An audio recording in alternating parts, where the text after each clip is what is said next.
Hello, everyone. Welcome to another episode of Bitcoin Morning Brief with me, your host, Tone Vase, both coordinating with Jimmy Sung. So maybe later this week we'll, get the news portion up and running. I've just been haven't had much time to pay attention to the news really, but there's nothing going on to me in the space all that much other than the progress with Lightning and general price. Like the price pretty much tells me a lot. And we're going to go through that. As you can see, I'm still in the same location as I was the last couple of days. This is my last full day here. Tomorrow, I am off to another part of Thailand. I'm going to try not to telegraph my movements too much. But once I get to where I'm going next, I'll probably let you guys know. I won't be staying there too long, so much of a risk there. All right, let's get moving here. I mean, woke up a little while ago. Had a bunch of things to deal with. Still dealing with the LA seminar. Go to screen share. Speaking of LA seminar, so the LA seminar capacity has been raised to 30 people. I'm pretty certain I'm gonna sell that out down to about 6 spots left. So yeah, if you're interested in going to LA, it's going to be downtown LA. I have the address. It's posted in my Telegram group for the event. Um, so if you're watching this and you're attending the LA seminar, but you haven't been paying attention to the group chat, the address is there. I don't want to tell the world where it's going to be. Just makes life easier that way. All right. So I have a location. It's all set and ready to go. Okay, 6 spots left. I already put together a Telegram group for DC. Today or tomorrow, I'm gonna put a Telegram group for New York. These three are happening within a week of each other, so it's a little bit hectic, which is why I'm insanely busy trying to organize these things. Okay, a couple of people have already officially signed up. You basically sign up by paying. That's how you reserve your spot. So the DC has already begun. Hasn't begun yet, but it will soon. Um, And you should know what to expect from my seminar. There is a video out there on my YouTube channel. Just scroll around. All right. Where do we go next? You know what? Let's go. No, let's go to the mempool. Let's see what the mempool looks like. Okay. Now that Lightning is with us, and there's so much fun about Lightning. My God, person sent me the same dumbass video about the centralization of Lightning. I'm gonna lose it. All right. Um, So transactions are becoming cheaper and cheaper. That means spammers are going away. More people are using SegWit, uh, or spammers are realizing there is absolutely nothing they can do. You can send transactions right now for like 20 satoshis per byte. That is absolutely amazing. You should be totally consolidating your Bitcoin right now. This is the cheapest transactions have been in a long time. Um, Let me see here. I don't know why trade blocks sometimes takes its sweet time organizing. Someone sent me this article. I think it was Vortex. I have not read it, of course, because I just don't have time to read anymore. So this was one of the better. I should probably put this in my video description. One of the better tutorials on how to set up a Lightning node for understanding Lightning. Looks like it involves a bunch of command prompts. I hate command prompts. I've moved on from that part of my life. But hey, if that's what needs to be done, then that's what needs to be done. Okay, this is not going to be easy for now. This isn't, Ethereum. Build your own money with an ERC20 token. This is real science, and it's going to be a little challenging probably. But hey, if you guys have set up a Bitcoin node, you should be able to set up a Lightning node. Okay, or so there you go. So I'll add this to my video description when I'm done. All right, what's going on with trade block?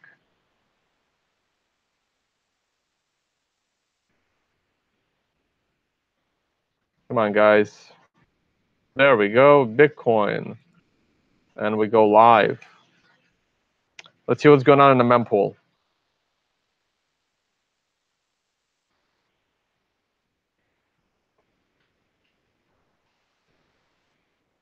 So the mempool size is actually 11 megabytes, which is somewhat significant. But it's only 4,000 transactions, which is why your average fee is pretty small. It's rare. Usually when a mempool is this big in size, it's usually about 10,000 transactions plus. But hey, if you send your transactions right now with 30 Satoshis per byte, you'll get them done pretty damn quick. And 30 Satoshis per byte is pretty damn cheap, okay? So people are still confused as to why Bitcoin charging fees in Satoshis is a problem. You have to understand that the value of one Bitcoin goes up, right? So people said, well, isn't fees in dollar a problem? Well, if the dollar was perpetually rising in price against the global currencies, and the fee to send dollars is in dollars, right? You have to understand that, let's say the dollar starts to really strengthen. And right now, I mean, the last time I was in the Philippines, $1 was like 40 Filipino pesos, right? It is now, right? So let's assume it's 2010 again, or whatever, whenever I was there, 2010, 2011, right? And Philippines is the big remittance corridor, right? And all of a sudden, a dollar is not a dollar is not 40 Filipino pesos. A dollar is Filipino pesos, and 400 Filipino pesos is like a month salary, right? So someone is sending dollars to the Philippines does not need to send a month's worth of salary. Maybe they only need to send 2 weeks worth of salary. So they're literally trying to send 50 cents to the Philippines through remittance. But the fee to send that is in US dollars, and it's greater than 50 cents. Okay? That's the problem you also run into with Bitcoin. Eventually, one Satoshi is going to be worth like, say, even a penny, right? If one Satoshi is a penny, and a very cheap transaction is 50 Satoshis per byte, which is pretty cheap these days. I love sending my transactions at 50 Satoshis per byte. But a transaction is like 1,000 bytes, right? Not 1,000 bytes. Yeah, it's like 1,000 bytes, it's like a kilobyte, right? So that's expensive because one Satoshi is expensive. Like no, it's like this concept just goes over people's heads. This is why Ripple is completely dumb. A Ripple transaction was like, what, 30 Ripple, whatever, 600 Ripple, 60 Ripple, I don't know. But when one Ripple goes to $1, that becomes crazy. Okay. Anyway, eventually you guys will figure it out. This is why all scaling has to be done off chain, not on chain. Just can't do it. It doesn't work that way. All right. What else did I have? Oh, someone sent me this. This is awesome. So someone is doing an ERC20 token called Bcash. That's hilarious. I think that's hilarious, right? So now there's going to be a brand confusion of Bcash. So that's really cool. That's funny to me. Okay, that really is funny. Because Bcash already stole the BitConnect ticker BCC, and now there's going to be an ERC20 of Bcash to confuse Bcash even more. That's what you get, you dumb nuts, for trying to steal the Bitcoin brand and creating brand confusion. I'm speaking at this event, the Blockchain Economic Forum. This is going to be in Singapore. It's taking place February 4th to 6th, but there's also activities on February 3rd. So I'll be speaking at this event. I have a 50% discount code for those that want to attend.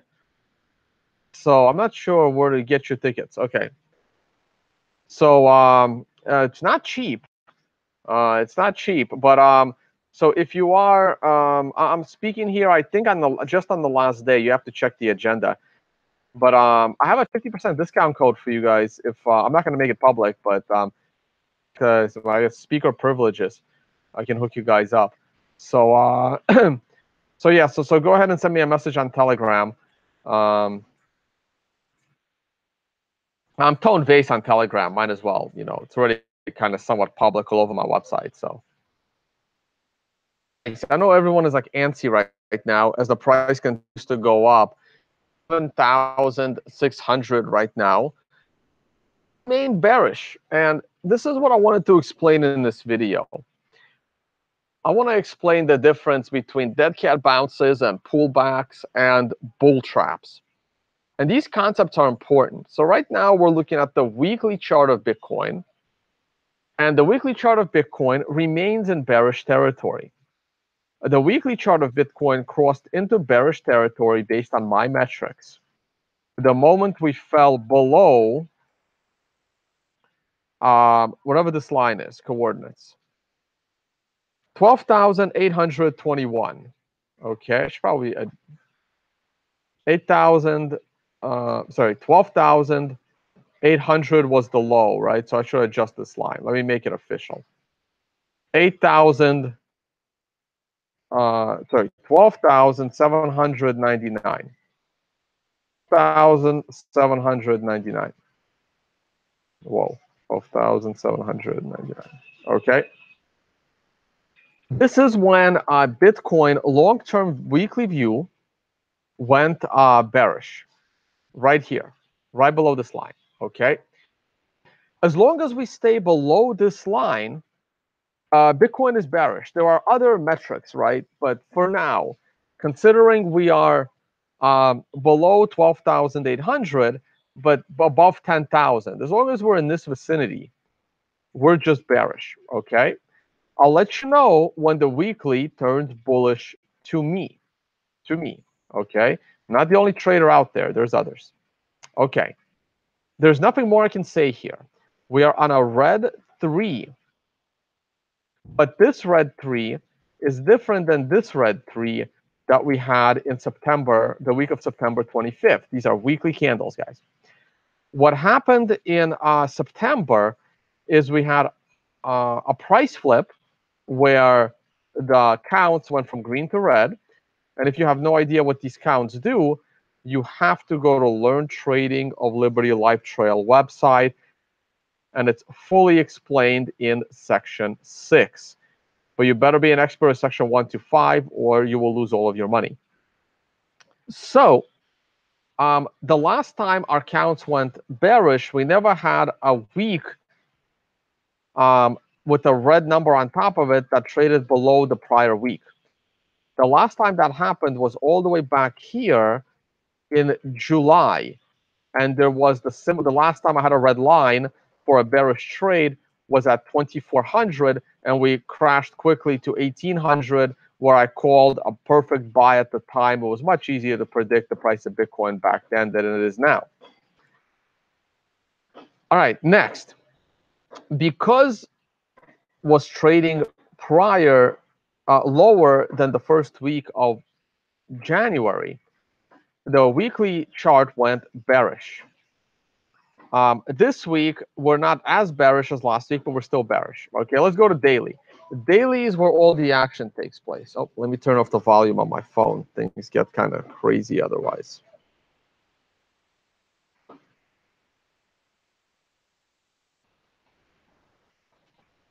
All right, here is the daily chart. Oops. Close my private messages there.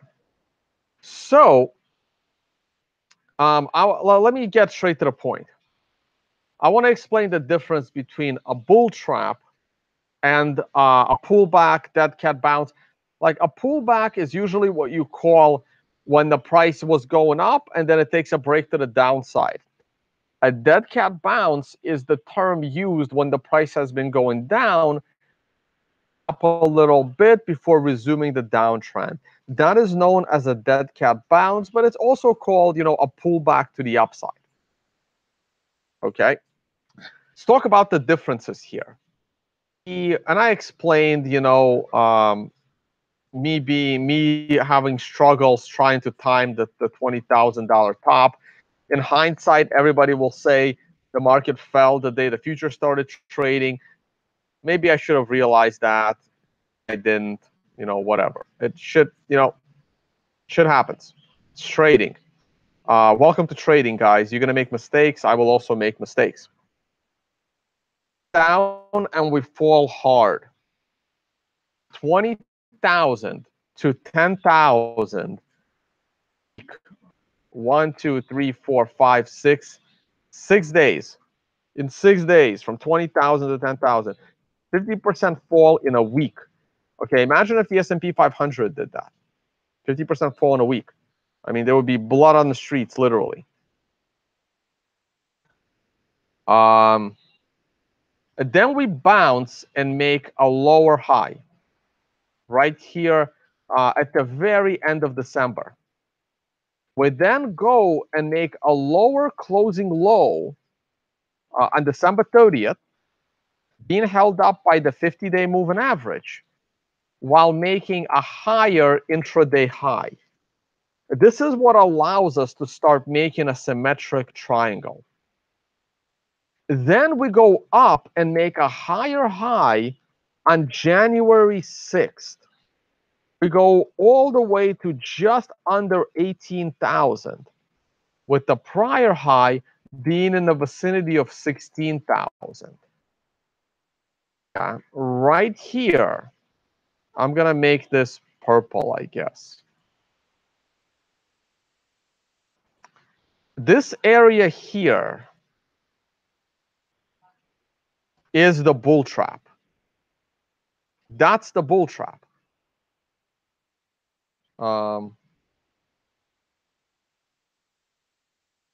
Make it clear. Bull trap, right there. Okay. The reason it's called a bull trap is because most traders get so screwed that like Vaseline wouldn't even help. All right. That's the bull trap. If you want to know more details on it, just go to Reddit. Somebody sent it to me the other day, right? So maybe I can Google for it. Reddit lost 200 Bitcoin. I didn't really read the story. I saw the headline. Yeah, someone lost. Like just go to Reddit and read some of these stories. Okay. Where's the actual link?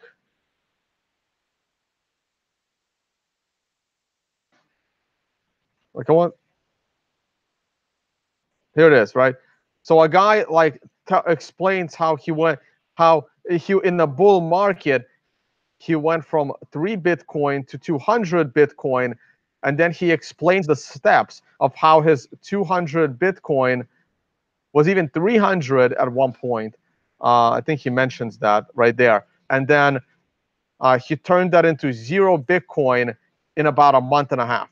Okay, and he talks about each step of the way he made. And you know what killed him was this bull trap. And others have seconded that. Okay, maybe I should put this in my YouTube description as well. Okay, so that's the bull trap. It's the bull trap. Hey, I'm sure there was a blind squirrel around there that traded this perfectly. I could not guide this perfectly. Because I talked about it, right? Like when you look at the charts of classic stock bubble,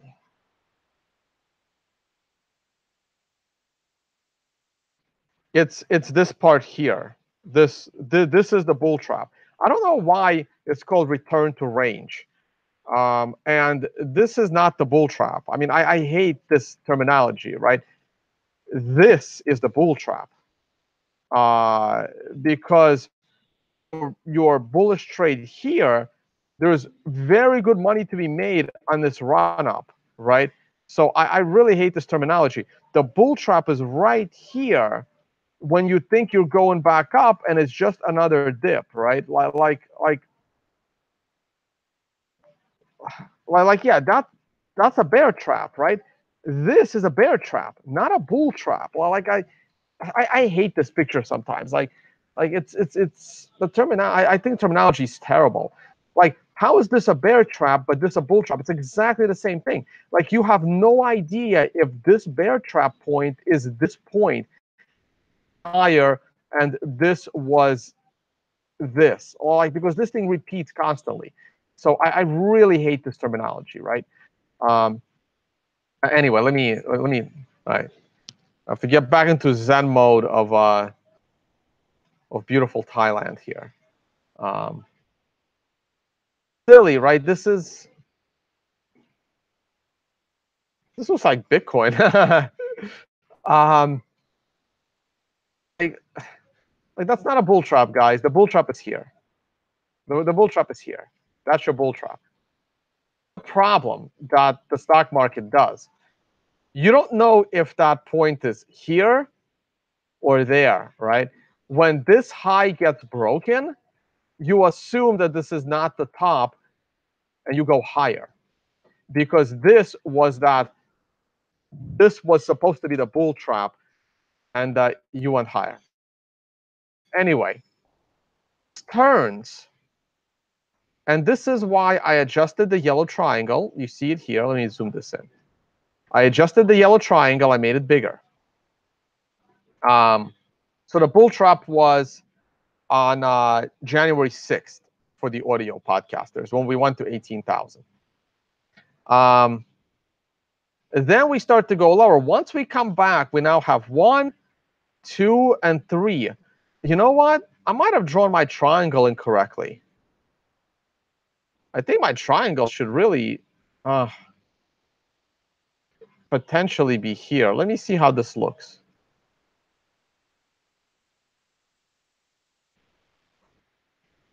Right?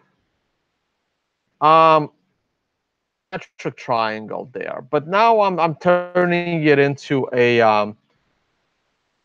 it doesn't really matter if it's the only difference between version and the it's a little higher than it should be. Maybe not. The difference between the symmetric version and the descending version I'm playing with now is the target. 1,000. This is 13,000. So the target here is $7,000. So the fall from 13,000 could be as much as 7,000. So 13,000 minus 7,000 is 6,000. $500 target is still in line, okay? So it's really up to you how you want to draw this triangle. I'm going to adjust my my stuff here a little, right? So now I'm going to grab a target. Well, that's not what I was going to draw. Let me grab a price range. Now that we crashed,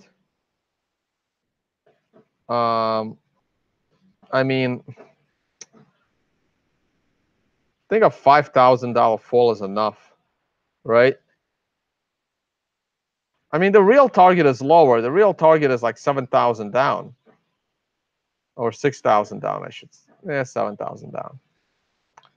Nothing you can really do about that. You know, I'm going to lower my target to here. I'm going to be, this is, guys, you have to realize, from a technical analysis perspective, this is a conservative fall target. These triangles are suggesting even lower prices. So this is somewhat conservative, okay? And again, it could be a little bit of a stretch, but I can now draw another. I'm going to play around with these triangles a while. I mean, it's up to you to decide how you want to trade this, right? Because you can kind of sort of see another triangle forming here. You know, like that. Like are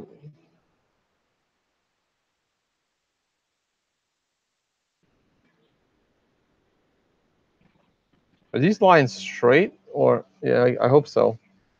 You can kind of see another triangle forming. And this is 1350. This is about 10,000. So that's a $3,500 fall. Um,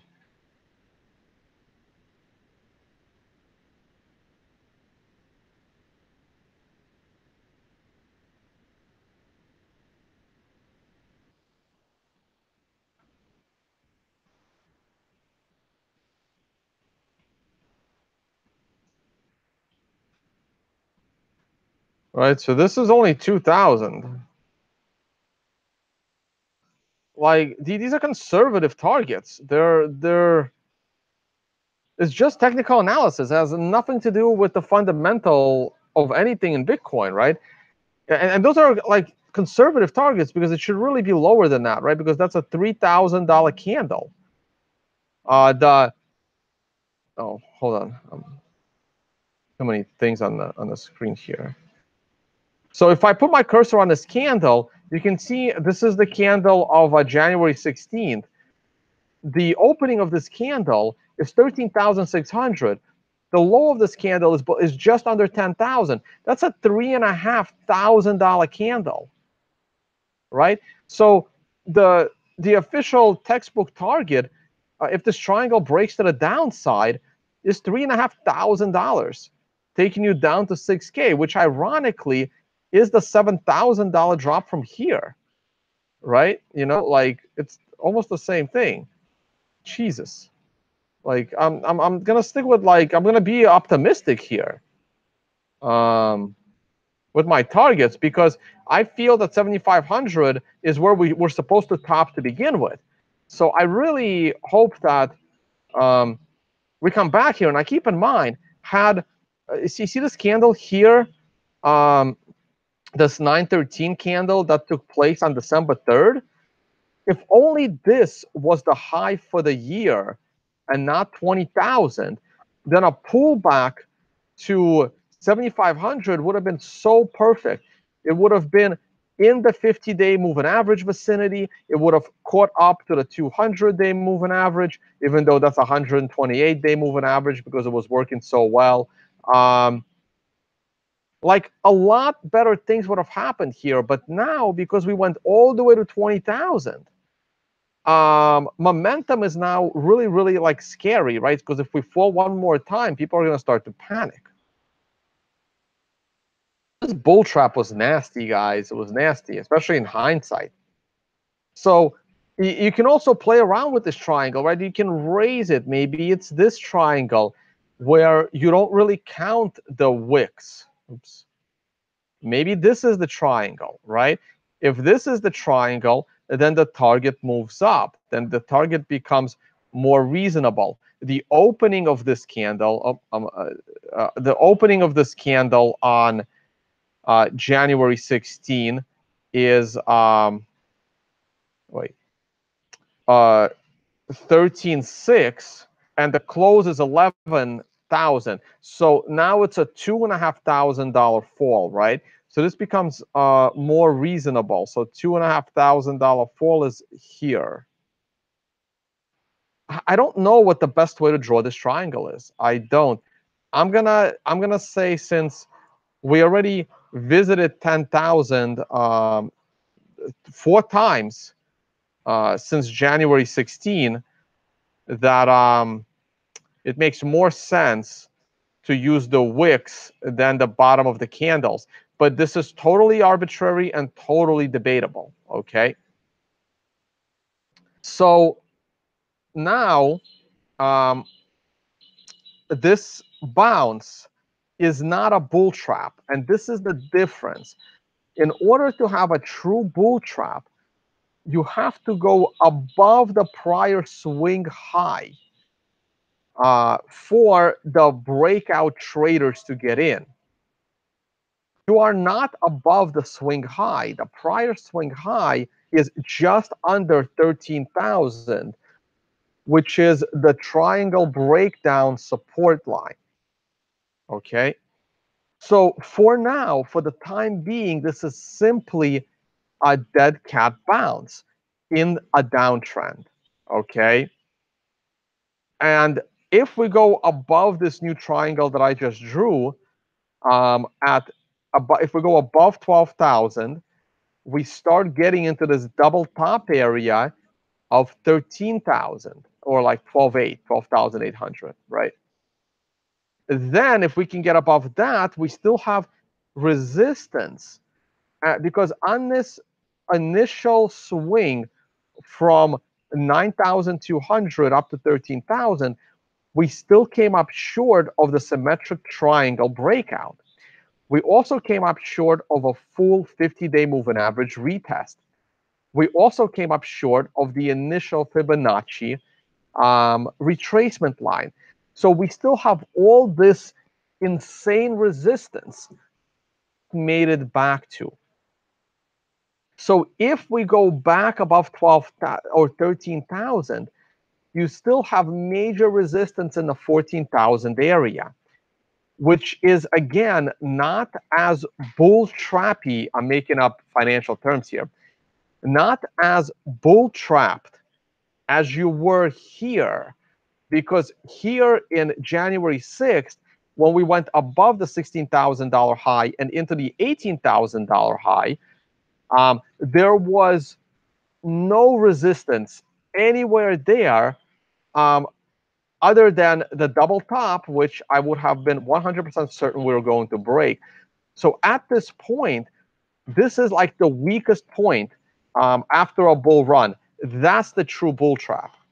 That's the real bull trap, okay?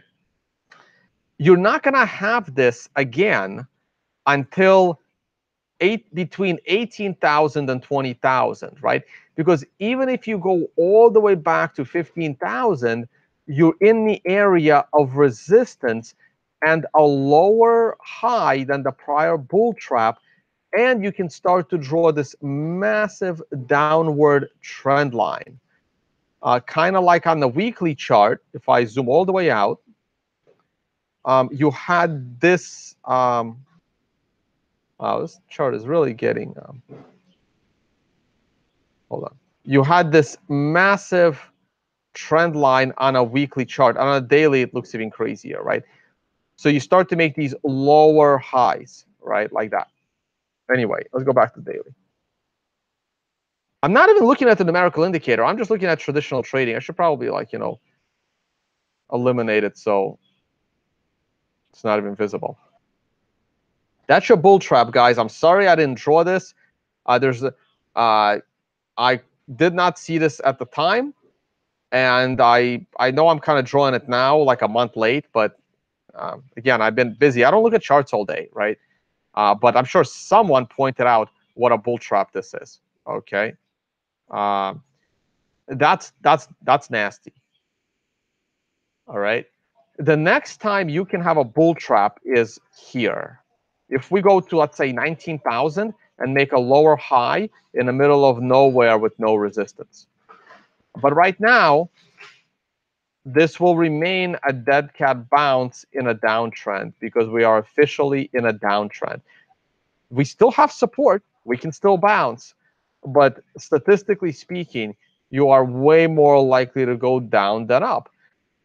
Now, there is a reason why you shouldn't short Bitcoin, because Bitcoin is a deflationary asset that is geared to going up, okay? Your time indicator is still bearish, even though getting a red 5 is going to be almost impossible. You'd have to fall all the way to below 10,700, which is actually possible. So you never know, okay? I remain bearish. I remain bearish. I wonder if I can. No, I can't do that. Anyway, so there you go. So that's the picture. Let me zoom out a little bit. So we remain bearish, okay? Would I enter a bullish trade here using daily charts? Not really. Probably not. Maybe off of this giant, off of this doji, right? Off of this doji, technically speaking, you would enter your bullish trades now. But I would never do that because, look, you have resistance here, and the 50-day moving average. I mean, you can scalp it shorter term time frames, but I'd rather, I mean, assuming Bitcoin is an asset like any other asset, like a stock, I would be eyeing short trades instead of long trades. Okay. I really don't think these lines are straight. Oh yeah, they're totally not straight. Thought this was a straight line. Now it's a straight line. There we go. Better. Better. Okay. Let's move on to the short-term time frame. Oh wow, look what we got here. Look at this. So again, people are,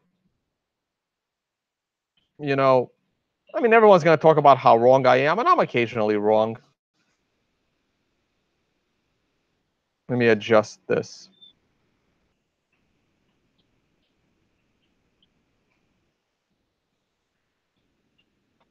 That looks like a best fit triangle, right? You agree? Internet agrees? Hope internet agrees.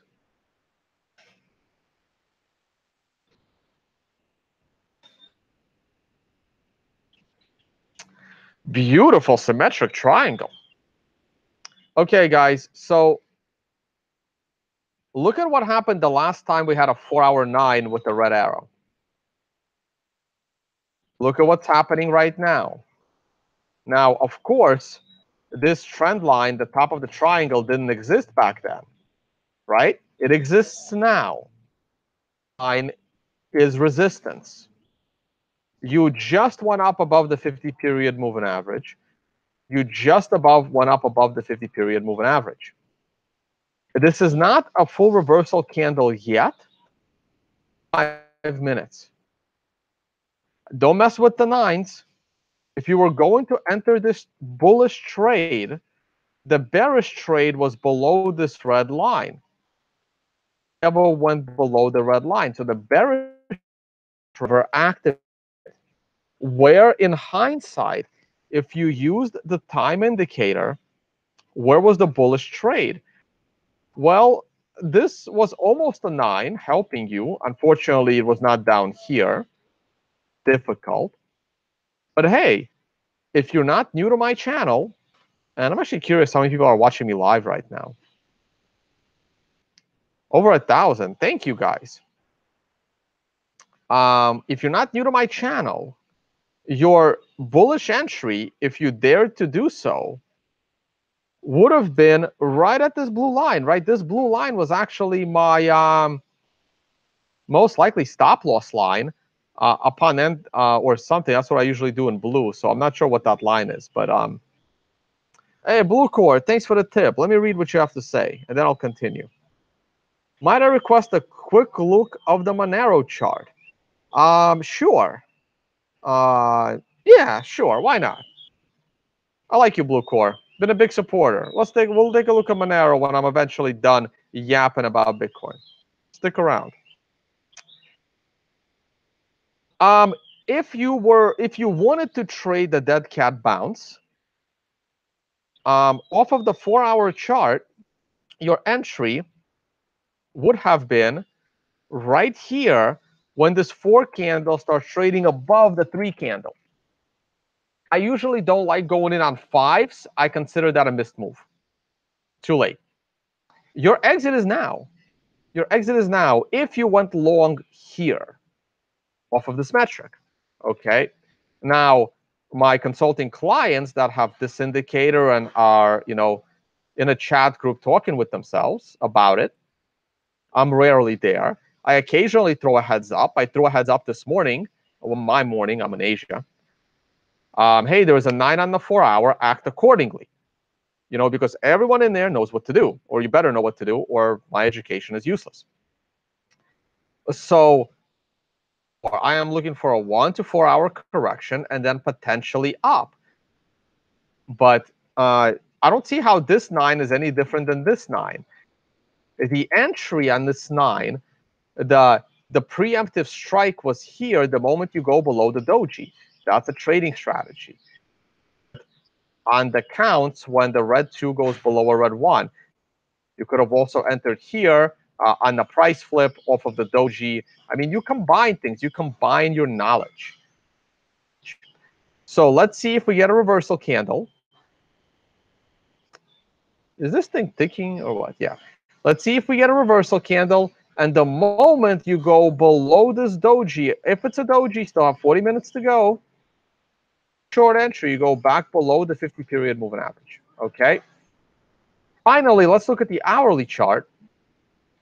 And last night before I went to bed, again, I threw it into my channel. Hey guys, you have a 9. You have a doji on an 8. You have a 9 with a brand new high. And you have a reversal candle. So what is the preemptive strike off the 9? The preemptive strike is you short the moment you go below the doji.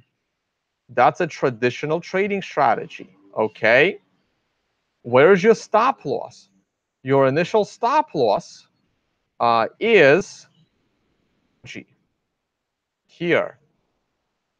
Boom. Your initial stop loss. Once this one candle drops hard and the next candle gives you a price flip, gives you a lower low, you can now start to lower your stop loss to break even. This was not a very profitable trade. It was not a profitable trade at all if you doubled down on your short position once the red 2 started trading below a red 1.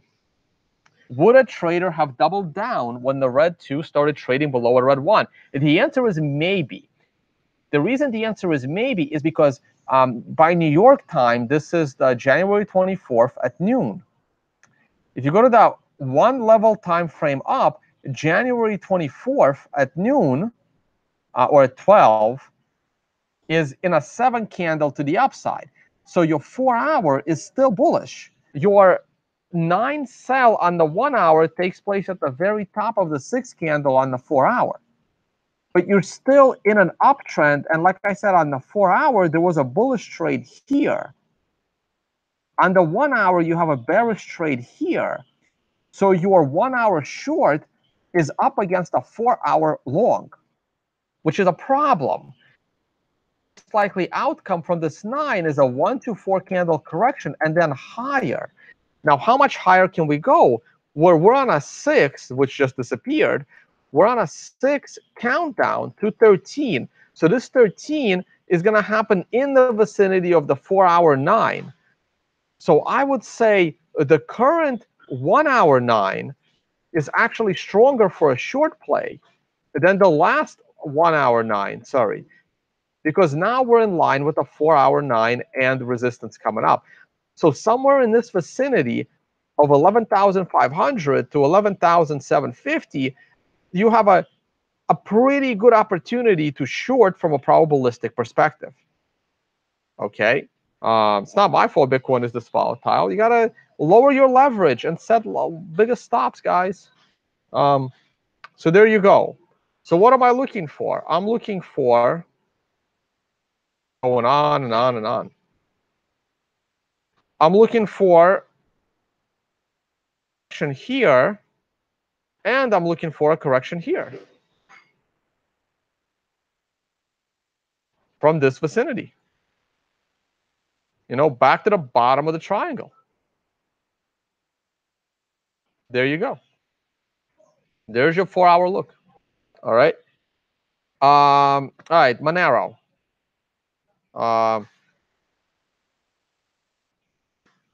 Hey guys, I'm a whore for tips. So if you tip me, you know, things happen. Man, I don't have a coconut. Let me wish I had a coconut. I don't have a coconut. I have one of these though. You know, I'll do it during Q&A. I'm gonna bust this guy open. I'm gonna have some awesome fruit. I forgot what this is called. Sorry guys, but these are absolutely awesome. All right, I got one more full day here. I need to go to the beach. I need to wrap this thing up. I've been on for like an hour already. What's the name of this thing? Oh, this is the mangosteen. Mangosteen. Excellent. Thank you. Mangosteen. Awesome stuff. All right. Monero, stock Monero. I haven't looked at Monero in ages. What the hell's the ticker? XMR. So you can see the last time I looked at Monero, right? January 14, January 14, October 22nd. So these were all my Monero charts. So this is Monero versus Bitcoin daily, weekly. So let's do the, let's pull up the USD version. I'll put it at the end. Let's get the USD version here. Oh, wow. Okay. And the weekly and the daily. Okay. Now, let's see what's going on here. You can see that even my indicators are like so old. I've had multiple iterations of this code. So what is this? This is Monero versus Bitcoin daily on Poloniex. Wow, I haven't looked at this in ages. Is this really how I was looking at it? What is this? Yeah, this is where all the drawings are. Yep, this is the latest code. Excellent. Okay. So, all right, I haven't looked at Monero in weeks, guys. Give me a minute to regroup here. Close my indicators. Let's look at the Monero versus the dollar first. This is the weekly version of Monero versus the dollar. Moving average. There is no 200-day moving average because it weeks yet. So that means we can, I don't know, 120 seems to work for Bitcoin. I don't remember now at all. Anyway, I'll leave it. 200, otherwise I'll forget.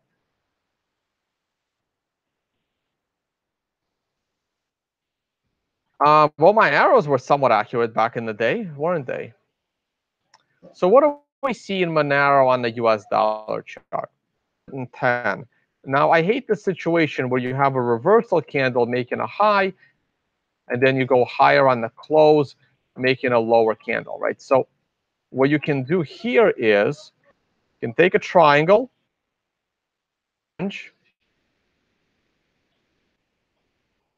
you go top, you go bottom. This is terrible. I'm stretching this thing.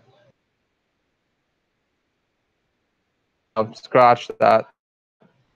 Nope, doesn't work. Maybe on the 4, maybe on the daily it will between these guys. I'm not sure what to tell you guys.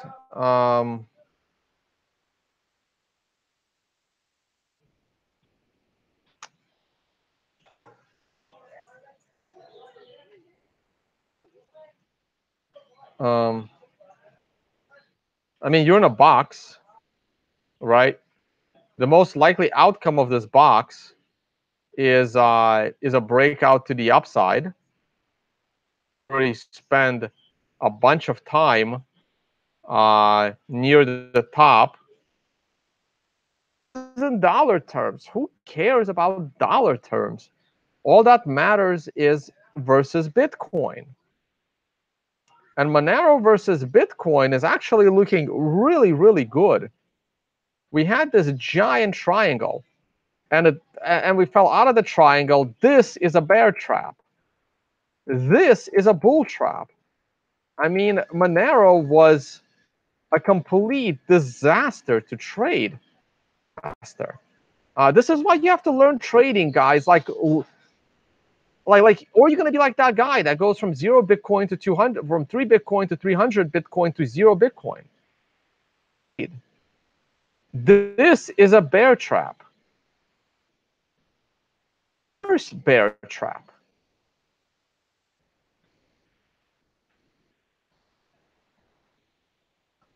This is a bull trap. They're nasty. Completely nasty. I mean, after seeing this, I would never trade Monero, like ever. Hold on.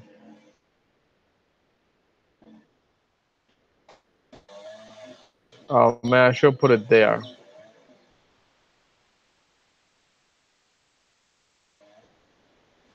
Oh, they're cutting grass behind me. That's unfortunate. That's a bull trap. Bear trap. Why they're so bad?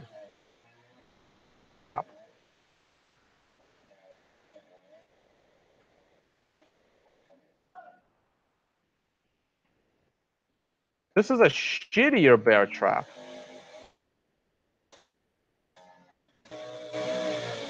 And here's why. When we first fall out of this triangle and go below the 50-period moving average, this is looking like a fall all the way back to the breakout point. It reverses on a dime in the middle of nowhere, in my opinion, and goes up, breaking above the triangle, creating the illusion that you're going to go up 0.02 way higher all the way to there, and you come up short, starting a cascade down. Now the move down, just like before, stops on a week 7. Week 7 doesn't get you to a week 9. So my metrics aren't helping me time the bottom. It creates a double bottom, which in my opinion had a giant statistical move to be broken to the downside. And it again reverses on a dime. Now, guess where we are? We are back to the double top. We're back to the double top area. So it tells me it's supposed to break out the double top, but these traps would have destroyed my portfolio. I would not have been able to trade this shit at all, okay? So good luck with Monero. Never trade Monero because of that, like ever. Monero was way easier. Like this cup and handle was beautiful to predict. This triangle was acting fairly well, okay? One more point I just want to point out, that you had a 9 right here that kicked off a 13 count, and that 13 count ends next week or whenever, right? Once we get a new high, it'll end. So Monero is like, hey, if you like Monero, buy and hold it, right? Like Monero is probably the most useful blockchain, in a 3-legged dog race for the second leader, right? In a horse race, right? Like a 3-legged dog competing in a horse race, and your fastest 3-legged dog is Monero competing with Litecoin. So they're your leaders. So here it is on the daily chart. I'll throw my indicator up.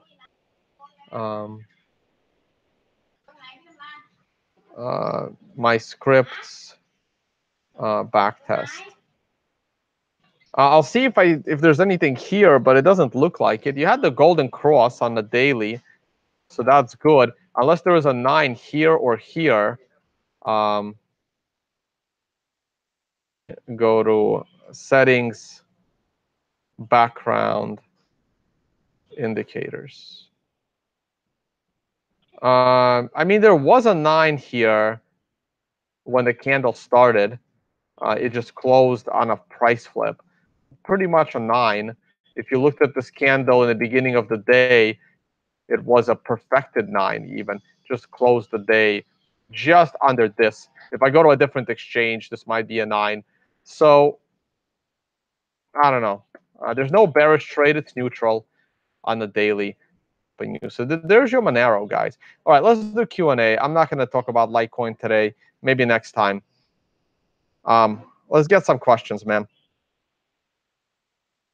Thanks, Corey, for doing questions. How valid is it to use technical analysis developed for 5-day markets assets with unique properties and value propositions on a 7-day, 24-hour market? It's pretty valid. technical analysis is used in currency markets just as much as it's used stock markets, and currency markets are for 5, right? So they're 5 days a week, and they're pretty much 24/7. So if it's valid there, all you're doing is adding the weekend. Israeli stock markets trade on Saturday. Israeli stock markets don't trade on Fridays and Saturdays, but they trade on Sundays, right? Because of like Shabbat and stuff. So I've dealt with this problem in the finance world where we have like Sunday prices on those assets when we don't have others. Also, the candlesticks were developed in Japan to track the price of rice. So yeah, it's valid. It's all probability and statistics, guys. It's not fortune telling. Okay, next question. What do you think about a government shutdown? I don't think about it, though I need to get a new passport. And if the government shut down, getting the passport, that's a problem. Like, other than that, here's what I hate about the government shutdown. First of all, most of the stuff that the government does is totally useless, right? Is that when a government has a shutdown, the useless government employees don't go to work. Shit, I got like, they're like chopping down bamboo behind me. I hope you guys can still hear me. When the thing I hate the most. Oh wait, why am I'm on? Enjoy this. I'm gonna eat some fruit. Remember that. All right, let me not get my white shirt purple. Here we go. There we go. It's not littering if it comes from the earth. All right. Oh crap. Oh good. So government shutdown should not affect the stock market at all. In fact, people start to realize how useless government is in a government shutdown. None of those services are really needed anyway. Well, some of them are. And hold on, pit.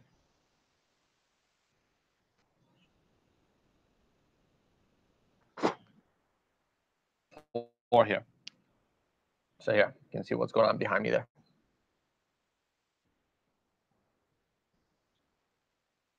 Realize how useless government is and how private industry runs everything anyway. My problem with the government shutdown is those lazy government employees don't go to work, don't get paid. But when the government reopens, they get paid for the time that they didn't work. So you're giving the government employees a free vacation. So if I was the government, I would want the government shutdown every month for a week, because then they would have a weekly vacation that they get paid for, which is beyond fucked up.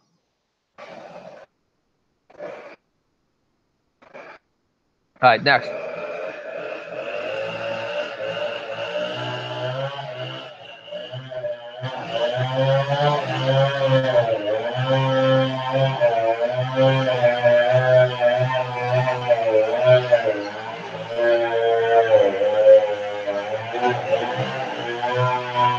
Oh man, I really.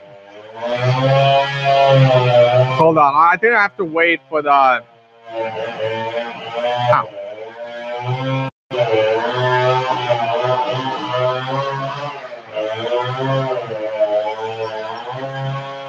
Hold on, guys. I got like wood chopping behind me.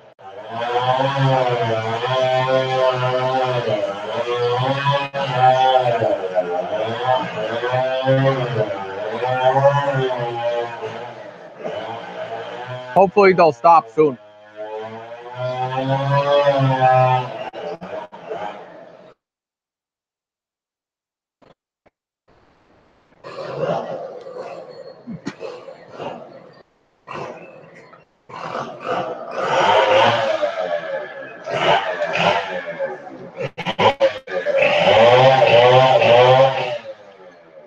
I might have to skip Q&A if they're gonna keep chopping wood behind me. Unfortunately.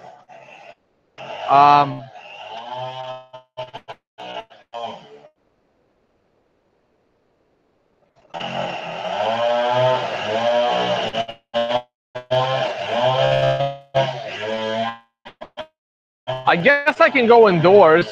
Go inside. Hold on. Get my phone. I don't have any walls, so I'm gonna unplug this.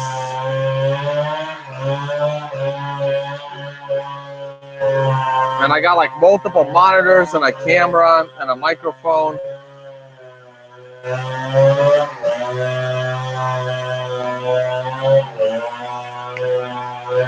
And a mouse.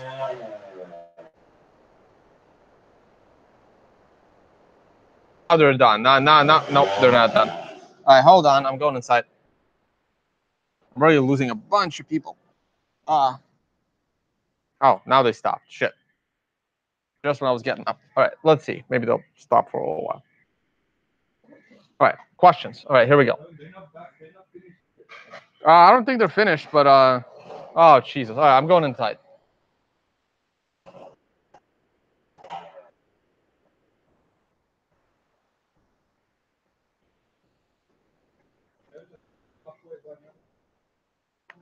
I'm gonna be on the beach in 20 minutes, man. Too much equipment here. Let's see if I can manage all of it.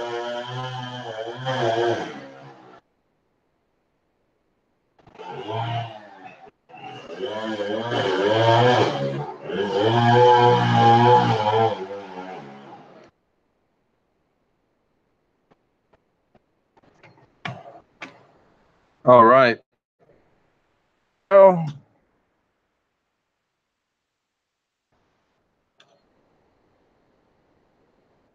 set this up.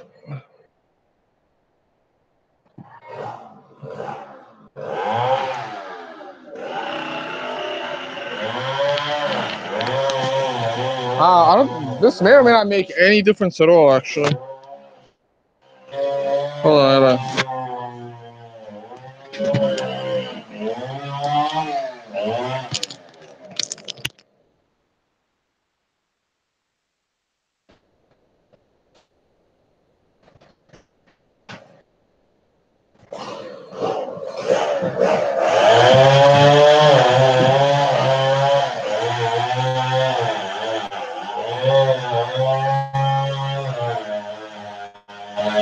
Yeah, this is how I'm living.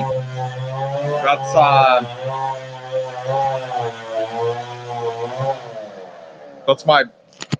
how I'm living. That's my bed behind me. That's basically the bed right there.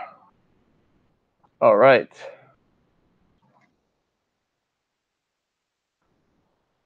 Cool. All right, let's get back to your questions. Oh, now they stopped. Now that I've moved fully indoors. Nope, they're back. That's okay. All right, let's see. I mean, if this is bothering you guys, you just stop watching at this point. I want to get through a few of your questions. So someone is saying they are new to Bitcoin. They are new to day trading. If I can recommend any books. Unfortunately, I have no books to recommend. I read a couple of books when I was learning how to trade. Those books are now 15 years old. I have no idea if they still apply. Things were very different 15 years ago. The technical analysis wasn't, but half the book talks about like how to execute the trades and like exchanges and stuff like that. And like half of those things don't even exist anymore, right? So yeah, so I don't really have anything to recommend. Sorry. My website, Learn Trading on Liberty Life Trail. But I never liked day trading. I only day traded futures anyway. All right, next. How much do you consider external factors when looking at the price predictions? I don't. I very little, right? Like I only look at knowns, right? Like like the CME stuff was a little difficult for me to fully plan for. But I did insanely well on identifying the trading around the time of the ETF non-decision. I did very well predicting the outcome of Bitcoin around the halving. I did very well predicting the outcome of Bitcoin during the 2x hard fork. Like known events, mosquito, big one too. Um, known events are somewhat you can trade around known events. It's hard to trade around unknown events.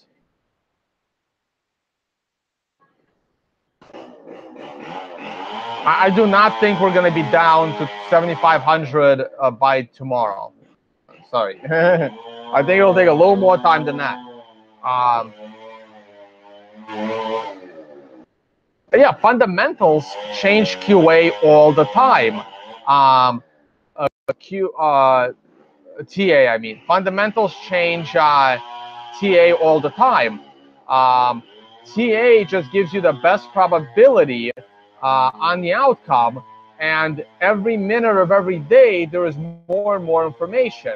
That information changes the price, so you adjust your probabilities daily. Yeah, it changes it all the time. There's more bad news about Lightning than good news. It's all like bullshit FUD.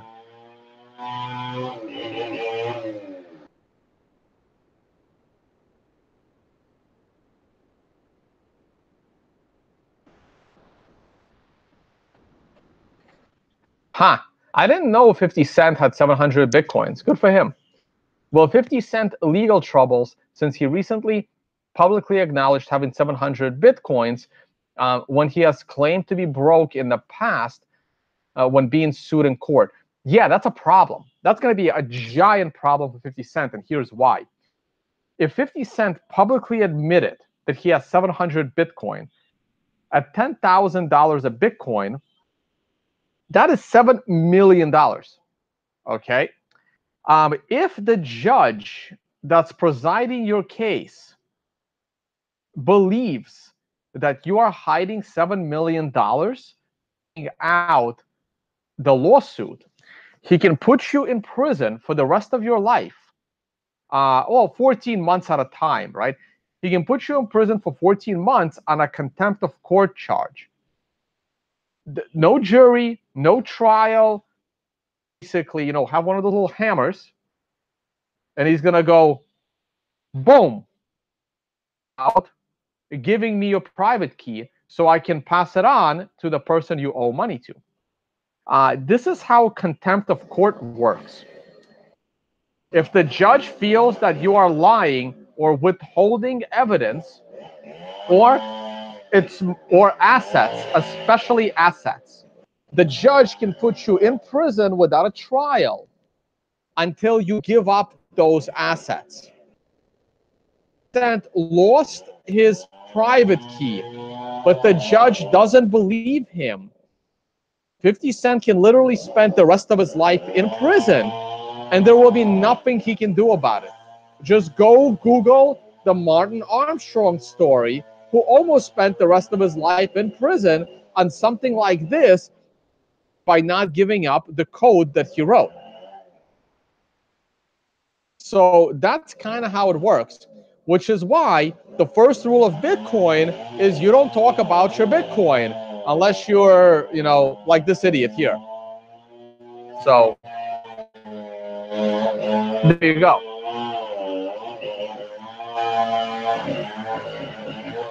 And by the way, that went broke is the way most altcoin traders are going to go broke.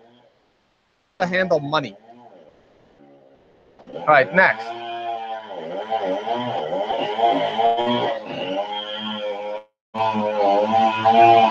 Do you think the dollar is actually going to fall despite the stock market rallying? Well, dollar fall helps the stock market rally, right? You have to realize that dollar is declining in value. But Amazon, I mean, if there is massive money printing and massive inflation, be declining in value. But the company's dollar will be adjusted for the inflation of the dollar declining.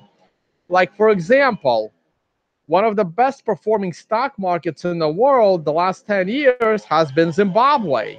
Why? Well, because the Zimbabwe dollar went to shit.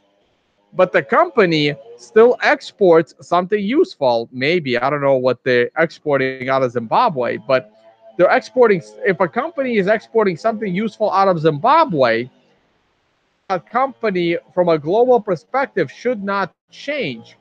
So if the currency of the country that the company is based in devalues, the value of the company goes up in that currency. So the stock market is valued in dollars.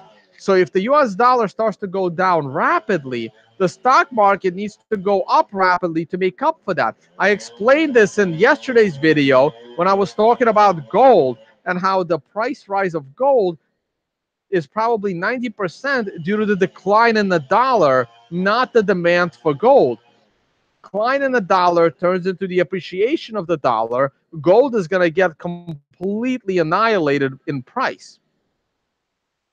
Um, Now, if the stock market goes up with a rising dollar, then it shows insane strength in the stock market. But if the stock market is going up on a declining dollar, it simply shows that the stock market is adjusting for inflation. Which is another reason why the stock market is always a better investment than gold, because the stock market adjusts for inflation just like gold does, but gold acts as a counter investment to the advancement of technology. With every advancement in technology throughout history, less and less useful. But your stock market becomes more and more useful with every advancement in technology, because with every advancement in technology, there are new companies that provide value to the world. So this is why the stock market has been one of the greatest investments in the last 100 years, and gold has done absolutely nothing, because they both adjust for inflation.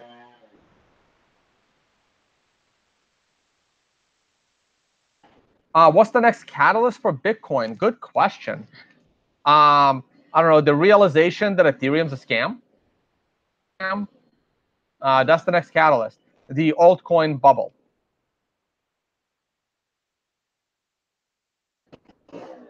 I did XMR already, so we'll skip that.